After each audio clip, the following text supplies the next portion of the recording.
diving. Hope comes and stops us in our tracks. Bravely we prove in our striving, trudging together each day. Where there's a will, there's a way. Samantha. Hi. So, tell us a little bit about, your background and how your life started. Oh, okay. So, I was born in California. I moved up to Oregon when I was 5. My mom met a guy at work by the name of Doug when I was about 9, and they moved in together, and that's when my trauma started. That's when things really started getting crazy in my life. I watched a lot of domestic violence for a lot of years. I remember watching him beat my mom up one night, and I grabbed the shotgun that we'd had in our linen closet, and I put it in his face, then called the cops, and told him he needed to get out of my house and to leave my mom alone. Yeah. And when that relationship ended up spiraling out of control, she blamed me and my sister for that. And it just kind of got worse there. At that point in my life, I learned, I guess through watching my mom, like how to not be accountable for my own shit. She was very good at the blame game. And like, don't get me wrong, like I don't believe that domestic violence, the victim shouldn't have any accountability placed on them. They can't control other people. But in the same degree, like blaming me for something that I had no control over, just really set that ball in motion. Absolutely. I dealt with a lot of emotional suppression as well. My mom didn't know how to handle her own emotions, and so she didn't know how to help her kids learn to handle their emotions. I'm a twin, so she had 2 of us at all times. And I was so hyper focused at school on like what was going to happen when I got home, like what kind of trouble I was going to be in at home. But like, I didn't focus in school. So I had failing grades, right? And so I'd get in trouble for that. And then my mom and dad, they were never married. But when she had met this abusive lover of hers, I found out that he had made some kind of threatening comment to my dad. And there was a physical fight that ensued. And I became fearful of my dad, along with his alcoholism. And so my mom gained full custody of us, and really played us against my dad for a lot of years. And so I didn't have a father figure growing up because I had all of her shit ass boyfriends. She ended up meeting another guy not long after. And he became my stepdad. And that was unhealthy in itself. The relationship that they had, the relationship that we had got with him. She really set an example on always needing a man in our life, I guess, to be somebody, be successful, maintain a house, this, that, and the other. And so when I was raped in high school, my freshman year, by the neighbor kid, I expressed that to my mom later on down the road, and I got in a lot of trouble for it. It was my fault that I got raped.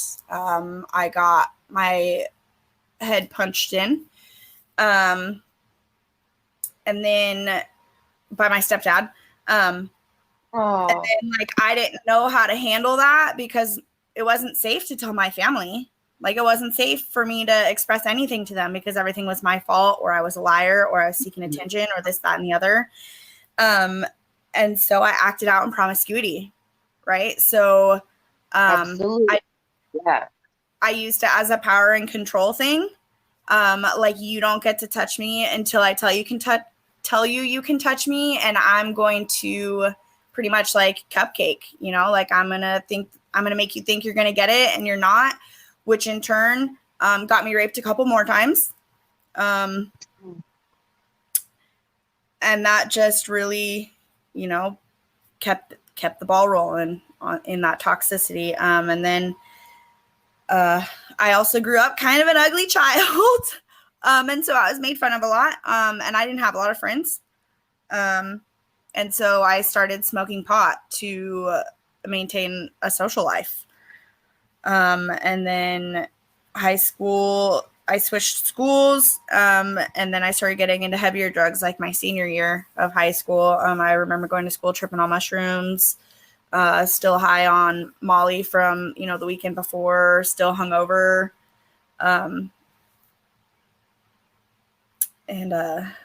Yeah, that's just really, I guess, when it got real bad and out of control was my senior year of high school. I graduated and then just went off the deep end, started doing heroin. Yeah. Yeah. You were just trying to numb and escape because you had no support. No. Everything was being pointed at you, you know, blame was being placed on you that was not ever supposed to be placed on you. There was so much codependency going on, like with your mom and her boyfriends, and she was just not a good example for you. Oh my goodness. Yeah, I'm sure that you were just completely overwhelmed and fed up and you didn't know what to do anymore. There was a time I remember that, like, I mean, I know that, you know, we've all come to understand, like, we weren't who we were in our addiction. We are who we are now. But even then, I had no sense of self.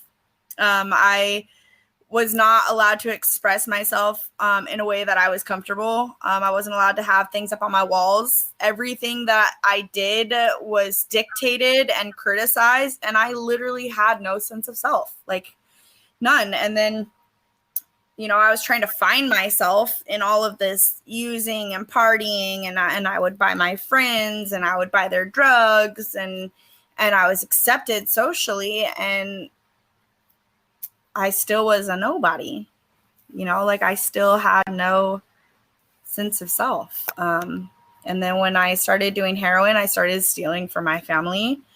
And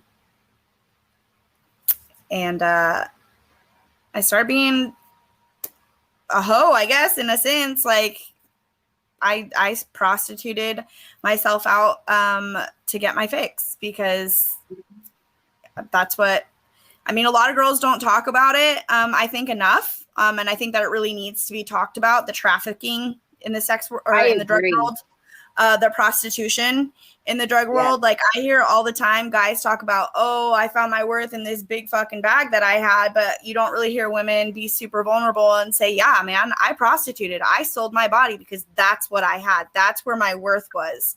That's how I stayed well. Exactly.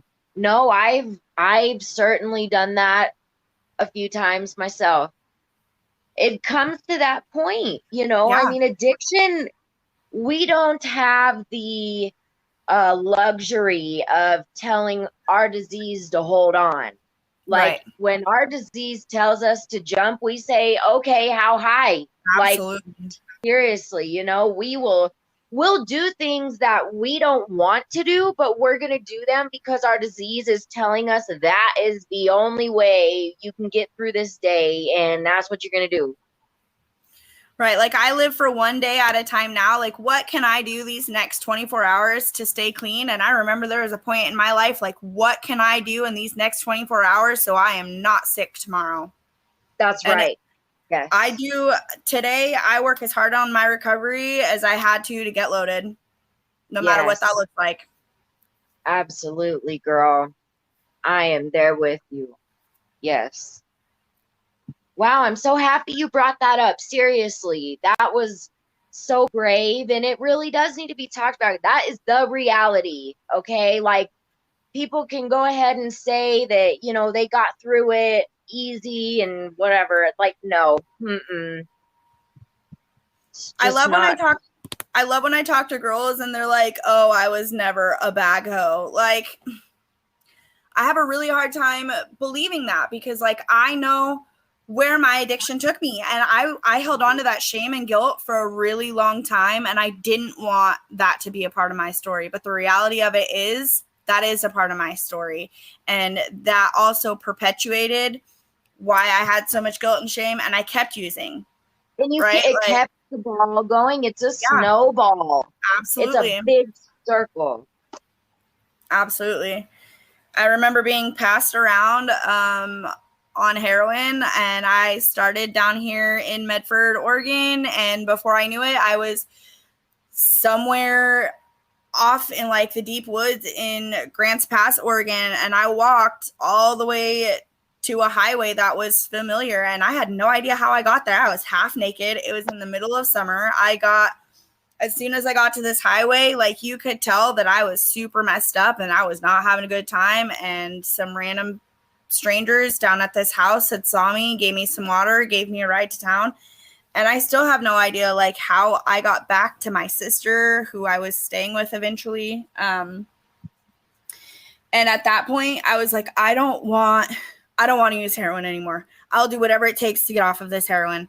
And I met this guy who was like, hey, you want to smoke some meth? And I was like, well, I've never done meth, but I don't want to do heroin anymore. So yeah, I'll smoke some meth and I'll fuck you and just get me through these next 3 days, through these withdrawals, and then I won't do any meth anymore. And that was a joke. That was a joke. Like, It's way worse. yeah, they are two totally different nightmares. Yes. Two totally different nightmares. I ended up being with this guy who, he was 39 at the time and I was 23. And he got me high on meth. And like I said, the initial deal was he was going to get me loaded for a couple of days on this so I could get over my heroin withdrawals and then I'd be on my merry way. He knew better than I that was not going to happen. Yeah. And he ended up being extremely domestically violent. And I was even more at a loss of a sense of self. My name changed. Yeah. I was no longer Sam. I was not allowed to be called Sam. My new name was Jen. I was isolated even more than my addiction led me. I was beat up. I was sexually assaulted. I remember there being times I would wake up and he would be on me or in me without my permission. I ended up having to shave my whole head because we would get into verbal altercations and I'd go to walk away and he'd grab me by the back of the hair and slam me on the ground to the point where I had bald patches and I had to shave my head. Like, by the time I left this man, I couldn't even hold a conversation with somebody. You were so defeated. I was a shell of a person. Like, the abuse took me to a whole different level of rock bottom. And I was unaware that people could be so fucking ugly and scary and demented. But that just perpetuated and kept that ball rolling. I left him to go be on the streets. And that was in Medford, where I live currently. And I left back to my hometown of Grants Pass, Oregon, where I was on the streets there. And I went from just smoking a little bit here and then to being a full-blown IV user. I walked into treatment weighing 92 pounds. And in that time, I had gotten pregnant with my son, Atticus. And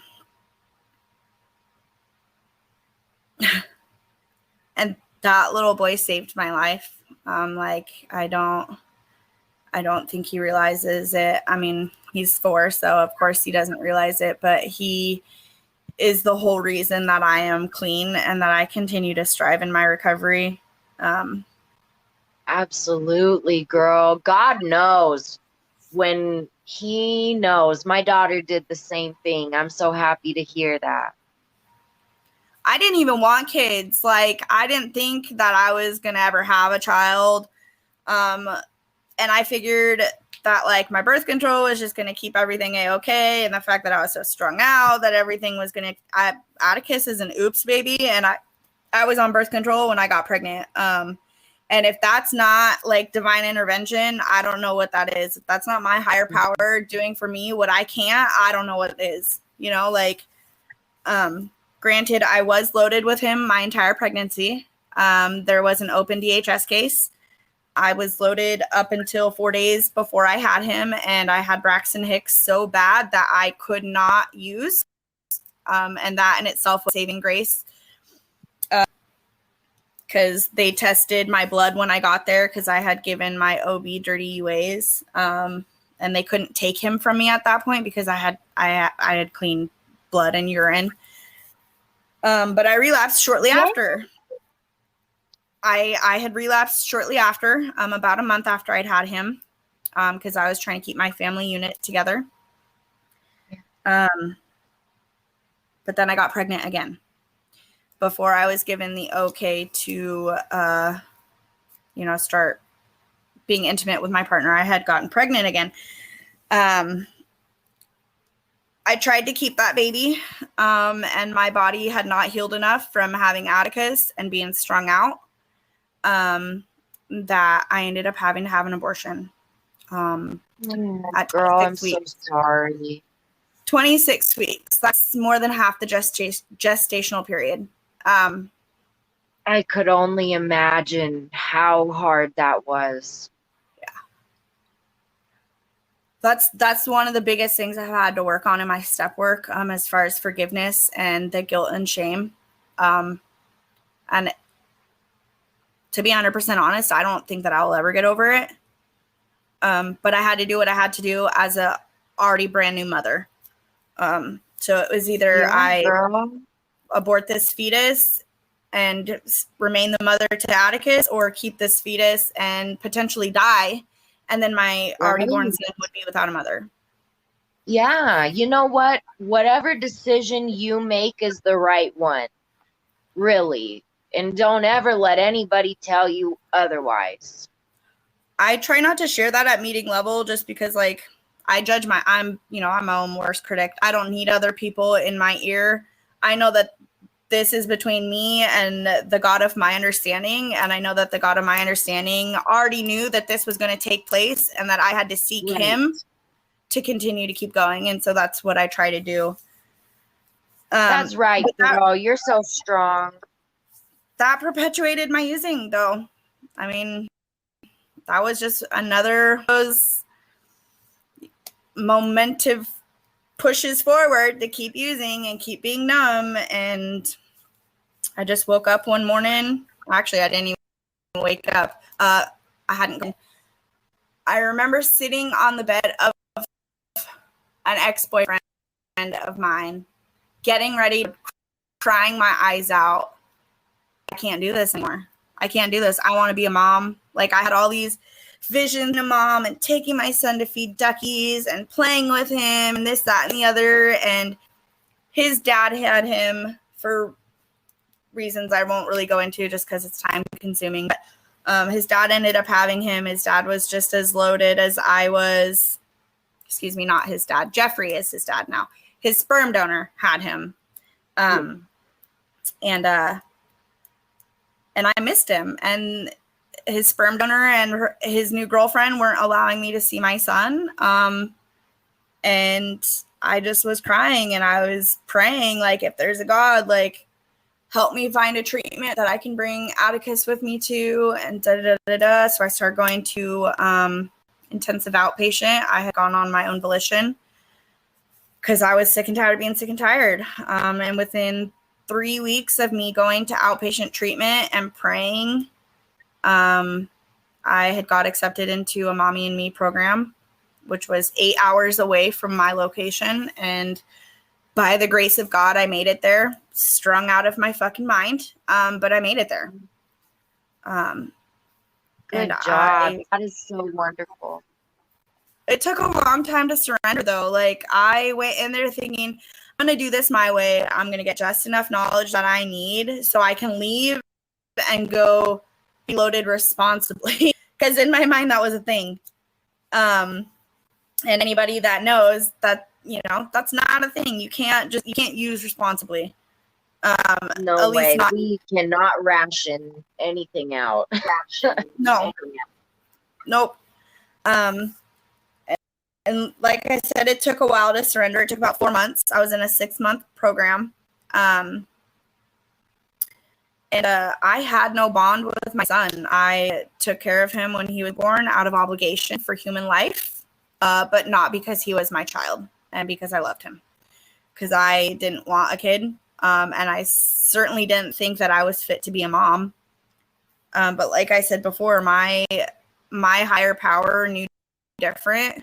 And did things for me that I couldn't do for myself. And making me a mother was one of those things. And I strive every day to be the best mommy I can be. And I fall short a lot of days. But I have a lot of support, and I continue to reach out to that support. And like, man, it's been a struggle.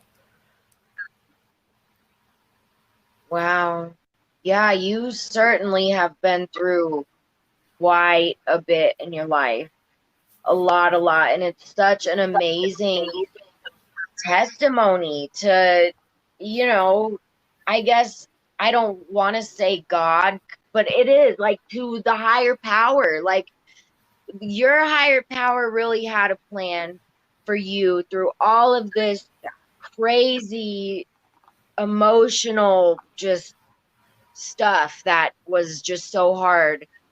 But wow, what a blessing. I mean, I'm just so happy that you are working at your recovery every day, and you have your son Atticus, and you're trying to be the best mom you can be. I do that too, girl. Like, I certainly fall short of being a good mom, in my opinion, a lot of days. Like, I could do so much better, but we just keep trying. We keep utilizing our support and just doing the next right thing, you know? I do my best to live in the solution instead of the problem now. I work really hard at breaking that generational cycle. It's so easy to react to children and their behavior than respond. And I've noticed that when I'm getting to the point of reacting instead of responding to him in a calm and loving manner, it's because something has been triggered inside of me and I don't know how to deal with it. And I know that that stems back to when I was a kid. And I didn't know how to deal with my emotions. And then as a young adult, I didn't know how to deal with my emotions. And so being a parent has helped me heal and has taught me so much. And now I work as a peer support specialist with homeless people who struggle with severe mental health, chronic homelessness, drug and alcohol addiction. And so it's really just, it's helped me in all aspects of my life. There's always a solution to the problem. And it's difficult to seek that out, but you know, when you have that strong support system and that safety net, like what we cannot do alone, we can do together, right? So if I'm having a problem trying to find the solution, I get to call my sponsor nowadays and say, hey, this is my problem. And if she doesn't call, I go down my phone list. Who can I call so I can stay in the solution and not in the problem? A lot of my problem stems from not staying in gratitude. Like, I have to be grateful. I get to go to work every day. I get to face the trials and tribulations of being a mom. I get to navigate adulthood. I don't have to do this stuff. I get to because I had a second chance at life.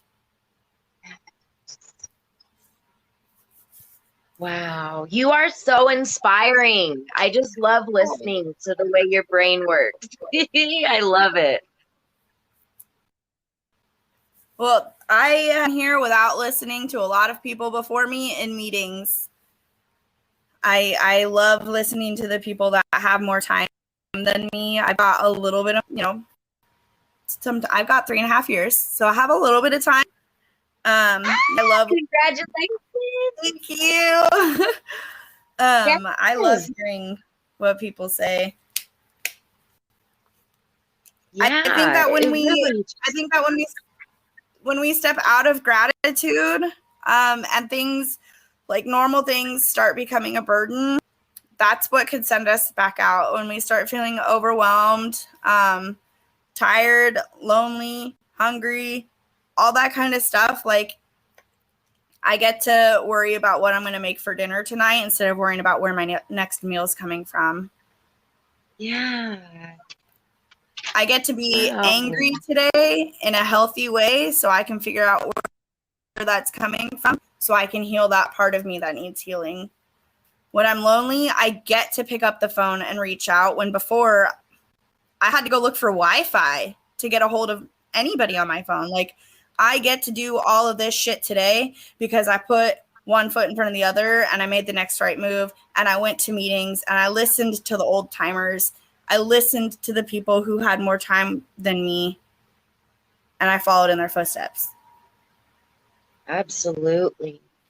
See, it's like now when you stepped into recovery, you finally had a good example. Like, like your parents totally did not do that for you. And now, oh my gosh, that's amazing that,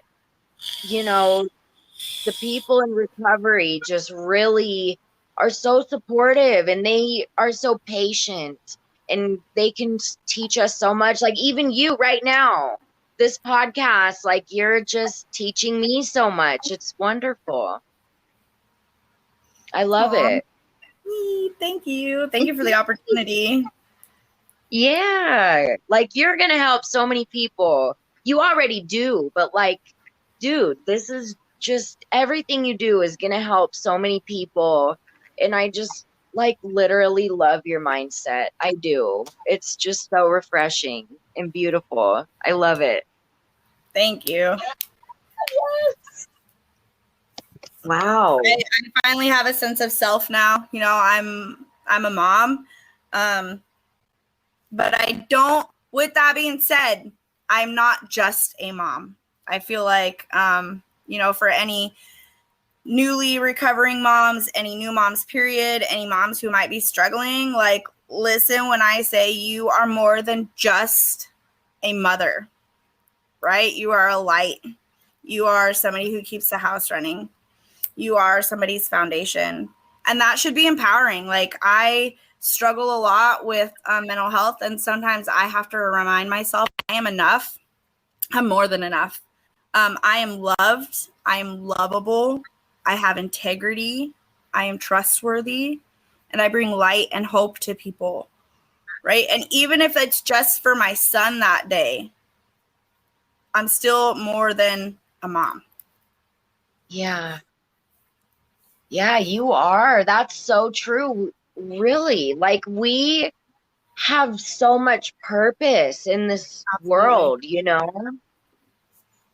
And I truly believe if we're not helping somebody or, we just don't feel fulfilled. Like living a selfish life hurts us internally. It really keeps us like glowing, and everyone else around us, it's just contagious when you're positive and, can be that light for somebody, really. Absolutely. But I mean, in the same regard, like, my life isn't always positive, and I'm not always delightful, and that's okay. It's also okay to not be okay, but don't sit in your shit forever. Don't sit in it. Feel it, work on it, move through it. Because those are the kinds of things that would take me right back out. Like, yeah. I just had to have a hysterectomy at 30 years old. And in my mind, all of this shit is because I had to have an abortion so late term, because all this shit didn't start until after I'd had that abortion. So now I am dealing with the fact that I'm feeling defective as a woman because I have it trained in my mind that I'm only a mom, but I'm not, right? And so I get to work through the feelings of not being enough, even though I am enough. I get to deal with the feelings of I'm not a complete woman, even though I am. I have already brought a child into this world, and I can still be a mom again. There's many babies out there that need healthy homes, and I can offer that someday. Yeah. But before, that kind of shit would have taken me right back out. I would have been right back out and loaded with a needle in my arm if I had not had the support that I did.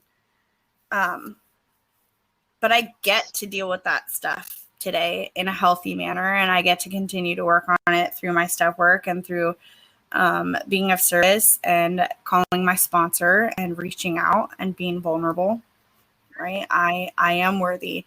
And so are you. I mean, you're a mom, right? Yeah. When was the last time you told yourself that you're worthy and you're enough? Oh man, it's been a while.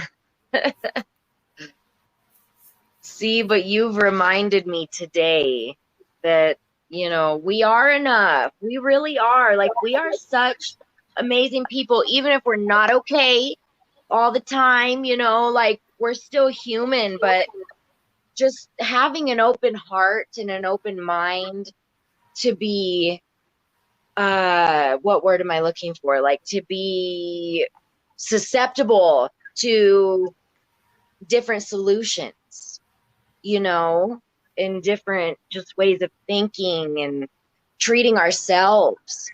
Like all the positive affirmations that you just said about yourself, like we all need to say that to ourselves every day, multiple times Whether you're a day. a mom or not. Yes, that's right. Every single person in the world. We have to understand that, we are enough. Wow. Well, goodness. I just love your story so much. Do you spend a lot of time, going to meetings and stuff? I did in the very beginning. I haven't been to as many meetings lately, but that's just because Atticus is at the age now where he is very much a distraction, and so I spend more time worrying about what he's doing than paying attention to the message. And also, the job that I do is kind of emotionally exhausting. So when I get home, I just kind of want to relax a little bit. Yes. Really, I'm just making excuses. I have no reason to not go to meetings, especially because I could find a sitter, but I just haven't lately. And it's working okay for me right now. Yeah. Hey, that's okay. When I get to the point where I'm feeling like a mess, I start going to meetings. But I talk to my sponsor pretty regularly. And I'm of service at work all the time. So that, we can only keep what we have by giving it away is what, my literature says. And so I give it away pretty much daily. But I haven't been to as many meetings as I should be going to.